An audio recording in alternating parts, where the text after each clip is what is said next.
प्रणाम। चलो आज की मीटिंग अच्छी रही। काफ़ी लंबे समय से मैं बैठा हुआ था खुद के साथ, इसलिए जो मेरे साथ लंबे समय से जुड़े हुए हैं, जो मेरे को सुन रहे हैं, तो एक बात पर तो मैं हमेशा लंबे समय से जोर देता ही हूँ कि ठीक है, आप अपने दुनियादारी में बिजी हो, लेकिन खुद के साथ समय ज़रूर निकाला करो। सेल्फ इंट्रोस्पेक्शन ज़रूर होना चाहिए। और मैंने एक दो बार आप लोगों को शायद डायरी लिखने के बारे में भी कहा है। जब आप खुद के साथ बैठते हो ना, तो आपको पता चलता है ना कि आपके देखो बाहर की दुनिया में जो चल रहा है, ठीक है, बाहर की दुनिया बहुत छोटी है, लेकिन जो भीतर की दुनिया है ना, बहुत बड़ी है ना। वेदों में, उपनिषदों में ये बात आती है कि इस पूरे ब्रह्मांड का ये शरीर मिनी मॉडल है ना। भीतर की दुनिया बहुत, उसमें रहस्यमय है, मिस्ट्री, बहुत बड़ी मिस्ट्री है भीतर की दुनिया में। इसलिए कुछ समय खुद के साथ भी गुजारा करो, है ना।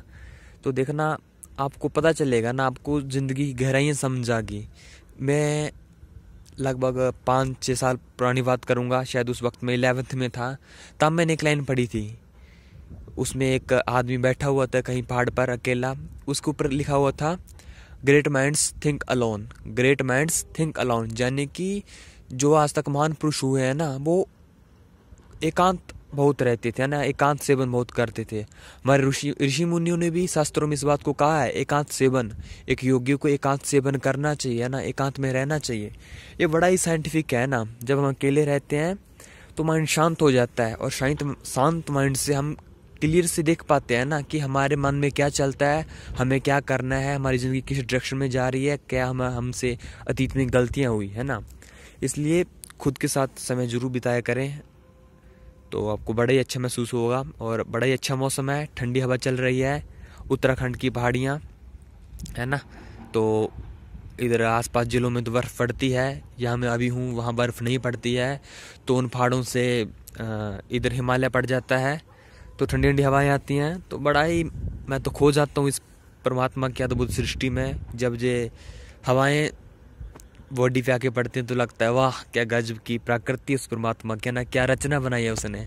तो फिर डिप्रेशन, ये सब चीज़ें तो दूर दूर तक कहाँ, है ना। तो इसलिए खुश रहा करो, एकांत सेवन किया करो। और एकांत सेवन का मतलब ये मत समझ लेना कि आप किसी कमरे में कुंडी लगा कर बैठ गए ना, नहीं। एकांत सेवन करो, प्राकृतिक पहाड़ों में जाओ, खेतों में जाओ, है ना, जहाँ पे एकांत हो, है ना। बाहर अगर कमरे में बंद कुंडी करके बैठ जाओगे तो मन में गंदे विचार आएंगे ना, विकार आ जाएंगे, कुविकार आएंगे, कुसंस्कार आएंगे, है ना। इसलिए एकांत सेवन का अर्थ होता है कि आप किसी आश्रम में जाओ, है ना, ऐसी जगह पे जाओ जहाँ पे सात्विकता हो। तो ठीक है, फिर जल्द मुलाकात होगी। उम्मीद है कि मेरी बातें आप तक पहुँच पाती होंगी। धन्यवाद।